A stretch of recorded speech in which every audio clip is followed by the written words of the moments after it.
Assalamu alaikum. This is Raihan. Today in this class I gonna teach you conditional sentence. So guys, let's get started. Conditional sentence মূলত if অথবা কি থাকবে unless থাকবে। if অথবা unless যুক্ত সেন্টেন্সকে conditional sentence বলা হয়। এই সেন্টেন্সে দুটি পার্ট থাকে। একটি হচ্ছে কন্ডিশনাল পার্ট অর্থাৎ শর্ত থাকবে। কি থাকবে? শর্ত। এবং অপরটি হচ্ছে মেইন ক্লোজ অর্থাৎ ফলাফল রেজাল্ট এমন থাকবে। তাহলে কন্ডিশনাল মূলত 4 প্রকার, অনেক বই আছে 3 প্রকার, সেটা হচ্ছে জিরো কন্ডিশনাল বাদে 3 প্রকার আর জিরো কন্ডিশনাল সহ হচ্ছে 4 প্রকার। তো প্রথমটা হচ্ছে first conditional, second conditional, third conditional, zero conditional. তাহলে ফার্স্ট কন্ডিশনাল কি? If plus present indefinite tense থাকবে, অর্থাৎ যে ক্লোজটা থাকবে প্রথমে সেটা হচ্ছে ইফ প্লাস সাবজেক্ট প্লাস ভার্বের প্রেজেন্ট ফর্ম প্লাস অবজেক্ট থাকবে, আর পরের যে ক্লোজটা থাকবে সেটা হচ্ছে ফিউচার ইনডিফিনিট টেন্সে হবে। যেমন ইফ ইউ কল মি, যদি তুমি আমাকে ডাকো, আই উইল কাম, আমি আসবো। তাহলে হচ্ছে কি if you call me I will go, যদি তুমি আমাকে ডাকো আমি যাব। উই শ্যাল ভিজিট হার, আমি তাকে দেখতে যাব বা পরিদর্শন করতে যাব। ইফ উই হ্যাভ টাইম, যদি আমাদের সময় থাকে। তাহলে আমাদের সেকেন্ড কন্ডিশনাল হচ্ছে if plus past indefinite tense, আর পরের যে ক্লোজটা সেটা হবে subject plus would could might plus ভার্বের বেস ফ্রম প্লাস আদার্স। তাহলে if plus past indefinite tense হলে পরের যে ক্লোজটি থাকবে সেটি নিতে হবে subject plus would could might ভার্বের বেস ফ্রম। সাবজেক্ট অনুযায়ী এটা কি উড বসবে, কুড বসবে, মাইট বসবে। If your sister were invited, তোমার বোনকে ডাকা হলে, তাহলে এখানে আমাদের যে ইওর সিস্টার আছে, এখানে কিন্তু সিস্টারটা নিজে নিজে কাজ করতেছে না, এখানে এই সেন্টেন্সটা পেসিভে আছে।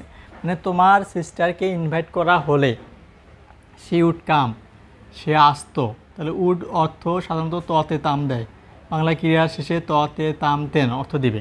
তাহলে তোমার বোনকে নিমন্ত্রণ করা হলে সে আসতো।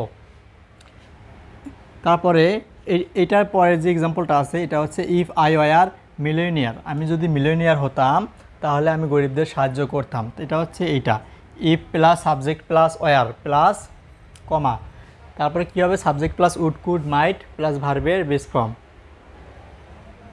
তারপরে হচ্ছে আমাদের 3 নাম্বার থার্ড কন্ডিশনাল হচ্ছে ইফ প্লাস পাস্ট পারফেক্ট। তাহলে পাস্ট পারফেক্ট টেন্স কি এটা তাকে বুঝতে হবে। ইফ প্লাস পাস্ট পারফেক্ট বলতে কী বোঝানো হয়? ইফ প্লাস সাবজেক্ট, তারপরে কি থাকবে? হ্যাড থাকবে, তারপর ভার্বের 3 নাম্বার ফর্ম প্লাস অবজেক্ট। তাহলে আমাদের কি আসবে? Would have, could have, might have plus ভার্বের 3 নাম্বার ফর্ম। আবার যদি আমাদের ইফ না থাকে, হ্যাডটা সাবজেক্টের পূর্বে চলে আসবে। কি আসবে? সাবজেক্টের পূর্বে হ্যাড চলে আসবে, তারপরে ভার্বের 3 নাম্বার ফর্ম হবে। তারপরে কি হবে? এটা এমনটা থাকলে তারপরে subject plus would have, could have, might have plus ভার্বের 3 নাম্বার ফর্ম হবে।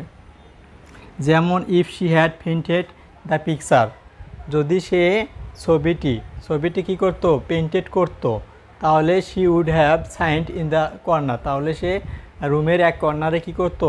টাঙিয়ে রাখতো বা ঝুলিয়ে রাখতো। তারপরে হচ্ছে হ্যাড হি স্টাডিড, তাহলে যেটা আমাদের কি হ্যাড, তারপরে সাবজেক্ট, তারপরে ভার্বের 3 নাম্বার ফর্ম। তাহলে পাস্ট পারফেক্ট টেন্সের উল্লেখ পড়ছে এখানে, যেহেতু ইফ নাই তাই এই জন্য আমরা কী করলাম? সাবজেক্টের পূর্বে হ্যাড দিলাম।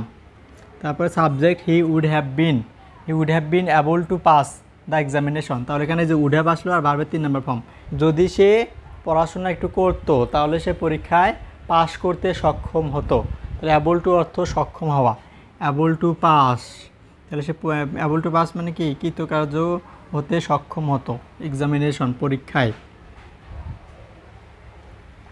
তারপর if I had a camera, তাহলে এখানে আমাদের এই হ্যাডটা হচ্ছে পাস্ট পারফেক্ট টেন্সের অক্সিলারি ভার্ব, আর এই হ্যাডটা হচ্ছে ভার্বের 3 নাম্বার ফর্ম। তো আমরা জানি যে হ্যাভ হ্যাজ হচ্ছে ভার্বের প্রেজেন্ট ফর্ম, পাস্ট ফর্ম হতেছে হ্যাড, পাস্ট পার্টিসিপল ফর্ম হতেছে হ্যাড। আর আমরা হচ্ছে পাস্ট পারফেক্ট টেন্সের রুল কি জানি? সাবজেক্ট প্লাস হ্যাড প্লাস ভার্বের 3 নাম্বার ফর্ম প্লাস অবজেক্ট।